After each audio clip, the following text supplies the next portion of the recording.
এই যে মানুষ, ভিতরের মানুষ এ বড় দুর্বল, বড় স্বার্থপরতায় এ কথাটাও কে না ভাবিয়া থাকিতে পারিয়াছে যে এর চেয়ে ফাঁসি হইয়া গেলেই অনেক সহজে সব চুকিয়া যাইতে পারিত। যে নাই, কতকাল কে তার কলঙ্ক কাহিনী মনে করিয়া রাখে? মনে করিয়া রাখিলেই বা কি?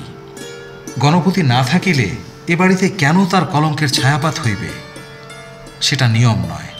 লোকে শুধু এই পর্যন্ত ভাবিতে পারিত যে এ বাড়িতে একটা বদলোক থাকিত, যে একটা স্ত্রী লোক ঘটিত অপরাধে জড়িত হইয়া একটা মানুষ খুন করিয়া ফেলিয়াছিল।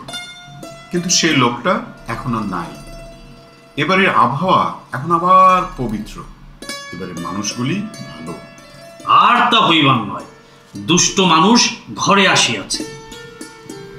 তার দোষে ঘরের আবহাওয়া দূষিত হইয়াছে। দূষিত আবহাওয়া মানবগুলিকে করিয়াছে মন্দ।